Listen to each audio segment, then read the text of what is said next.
Shalom saudara-saudaraku yang dikasihi Tuhan, dimanapun saudara berada, kiranya damai dan sukacita Allah melimpah atas hidup kita semua. Sebelum kita mendengarkan firman Tuhan, baiklah kita berdoa. Ya Tuhan, kami bersyukur kepadamu, sebab Engkau Allah kami yang penuh kasih dan setia. Saat ini kami mau mendengarkan firman-Mu lagi. Roh Kudus-Mu kiranya membimbing kami untuk dapat memahami akan firman dan kehendak Tuhan. Dalam nama Tuhan kami Yesus, amin. Firman Tuhan Ulangan 32 ayat 11 sampai 14. Laksana Raja Wali menggoyang bangkitkan isi sarangnya, melayang-layang di atas anak-anaknya, mengembangkan sayapnya, menampung seekor dan mendukungnya di atas kepaknya. Demikianlah Tuhan sendiri menuntun dia, dan tidak ada Allah asing menyertai dia. Dibuatnya dia berkendaraan, mengatasi bukit-bukit di bumi, dan memakan hasil dari ladang. Dibuatnya dia mengisap madu dari bukit batu, dan minyak dari gunung batu yang keras, dadih dari lembu sapi dan susu kambing domba, dengan lemak anak-anak domba dan domba-domba jantan dari Basan dan kambing-kambing jantan, dengan gandum yang terbaik, juga darah buah anggur yang berbuih engkau minum. Tema kita, mengajar serta mendukung anak. Saudara-saudaraku yang dikasihi oleh Tuhan kita Yesus, renungan ini adalah bagian dari nyanyian Musa. Kalau kita perhatikan dari pasal 32 ini, saudara-saudaraku, Musa dalam perjalanannya selama 40 tahun bersama umat Tuhan, umat Israel di padang gurun, Musa terus menghadapi penderitaan yang datang silih berganti. Termasuk Musa harus berurusan dengan umat Israel yang tegar tengkuk, yang tak henti-hentinya memprotes Musa, mengomel dan bersungut-sungut kepadanya. Ini bisa kita bandingkan lewat pembacaan Keluaran 16 ayat 3. Kalau kami mati tadi di tanah Mesir oleh tangan Tuhan ketika kami duduk, kuali berisi daging dan makan roti sampai kenyang, sebab kamu membawa kami keluar ke padang gurun ini untuk membunuh seluruh jemaah ini dengan penderitaan. Saudara-saudaraku, namun demikian Musa tetap mampu menjaga sikapnya terhadap Tuhan. Musa tidak pernah marah, justru ia bisa berterima kasih kepada Tuhan. Tentu ini tidaklah mudah bagi Musa. Bagaimana dia bisa melakukan ini? Karena Musa mampu melihat sisi positif di balik masalah yang ada. Saudara-saudaraku, Musa sadar bahwa penderitaan merupakan cara yang dipakai Tuhan untuk mendidik umatnya. Di ayat 11 dikatakan, laksana Raja Wali menggoyang bangkitkan isi sarangnya, melayang-layang di atas anak-anak, mengembangkan sayapnya, menampung seekor dan mendukung di atas kepaknya. Saudara-saudaraku yang dikasihi oleh Tuhan kita Yesus Kristus, Raja Wali adalah burung yang terkenal ketangguhannya dalam menghadapi segala badai. Kekuatan sayapnya menjadikan ia mampu terbang tinggi, dan ketajaman matanya demikian mengagumkan.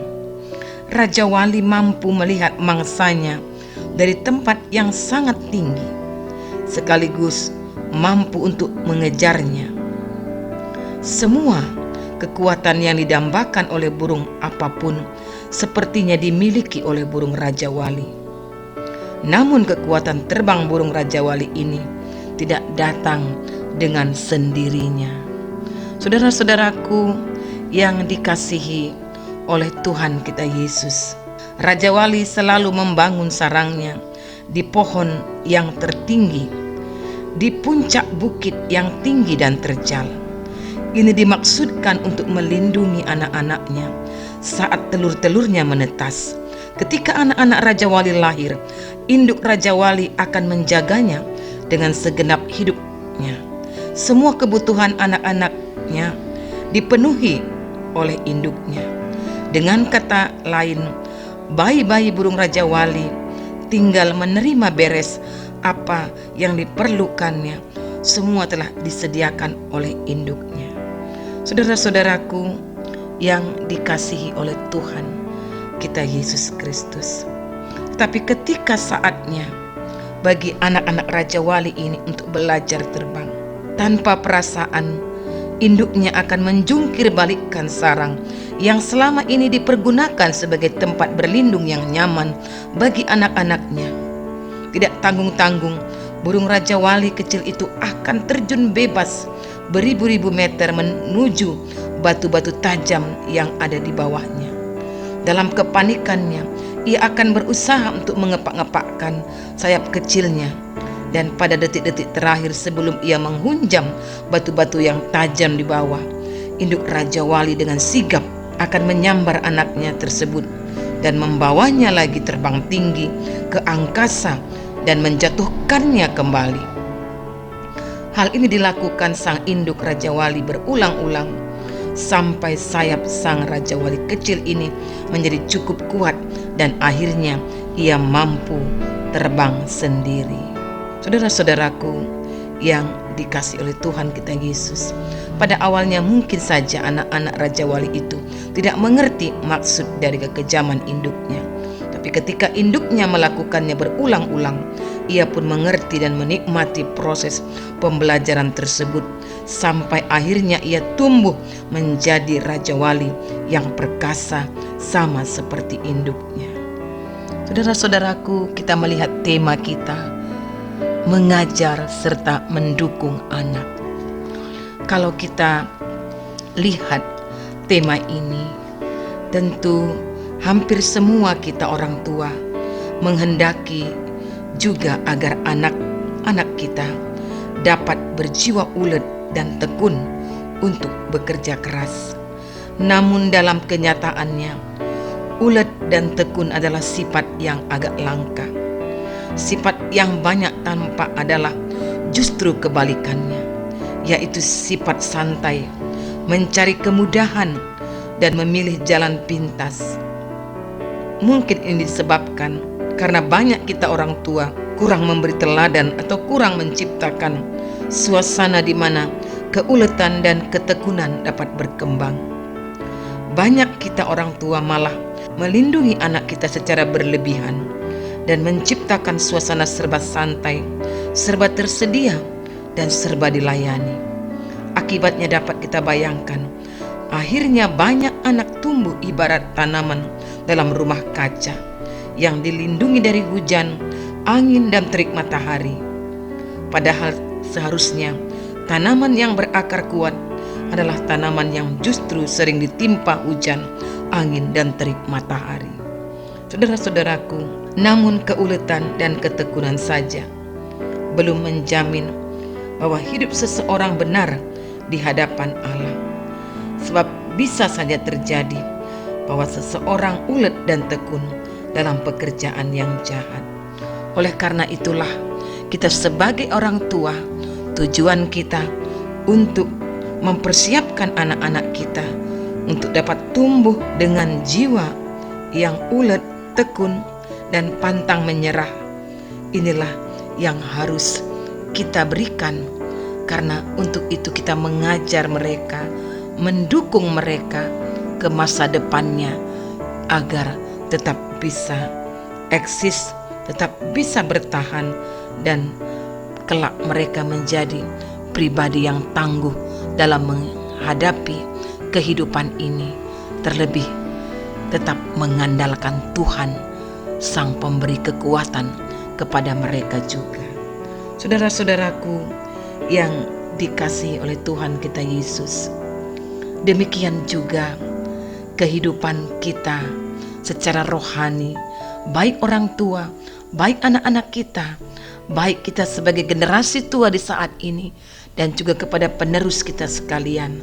Biarlah kita juga mengerti akan cara Tuhan mempersiapkan hidup kita, termasuk hidup anak-anak kita.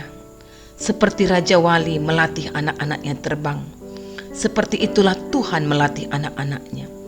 Akan tiba saatnya kadang di mana Tuhan merasa perlu untuk membongkar segala sarang, ya, dalam arti di sini yang membuat kita terlena dalam kenyamanan.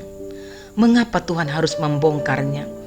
Karena kenyamanan bisa membuat kita menjadi orang-orang yang malas dan semakin jauh dari Tuhan. Kita lupa berdoa, kita lupa untuk fokus kepada Tuhan. Kita fokus kepada harta dunia. Kita menjadi manja. Kita tidak bersekutu lagi kepada Tuhan. Dan kita juga tidak melayani Tuhan, sekalipun kita mampu untuk bisa melayani. Karena kita pikir, toh buat apa? Semuanya baik-baik saja.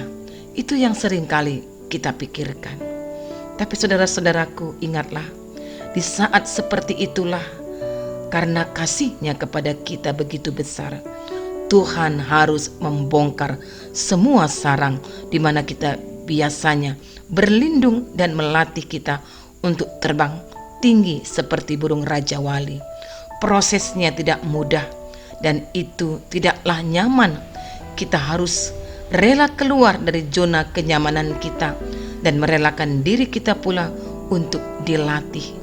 Tapi itu semua adalah untuk kebaikan kita sendiri, untuk bisa menghindarkan kita dari terbuai dalam kenyamanan di balik sarang yang bisa berujung pada kematian, juga pada kematian rohani. Saudara-saudaraku yang dikasihi oleh Tuhan kita Yesus, kita melihat Tuhan pernah memanggil Abraham dan Abraham pernah mengalaminya. Musa pun demikian di sini. Abraham harus keluar menuju sebuah tempat yang belum pernah ia ketahui sebelumnya, melepaskan semua kenyamanan yang sudah ia peroleh selama hidupnya. Dan Musa harus rela meninggalkan kehidupan di istana yang mewah untuk kemudian menuntun bangsa Israel yang tegar tengkuk untuk menempuh jalan di padang gurun selama 40 tahun. Tapi ingatlah, itulah sebuah proses yang pada suatu ketika akan berujung pada sesuatu yang indah yang disediakan Tuhan bagi kita. Jadi saudara-saudaraku, sebagai orang tua, sekalipun kita memiliki kemudahan-kemudahan untuk memfasilitasi setiap kehidupan anak-anak kita, tapi ingatlah, tetaplah kita melatih mereka untuk tetap tahu hidup dengan berjuang, dengan daya juang yang tinggi, pantang menyerah, dan tetap mengandalkan Tuhan dalam setiap kehidupan kita. Sebab kita tahu bahwa hanya Tuhan yang mampu memberikan masa depan yang terbaik untuk anak-anak kita. Mari berdoa. Ya Bapa yang penuh kasih, terima kasih untuk firman-Mu yang mengingatkan kami seperti burung Raja Wali yang dapat mempersiapkan anak-anaknya untuk hidup tangguh. Demikian jugalah kami mempersiapkan, mengajar, serta mendukung anak-anak kami lewat proses kehidupan bersama Tuhan. Dalam nama Yesus, amin. Shalom saudara-saudaraku, Tuhan Yesus memberkati.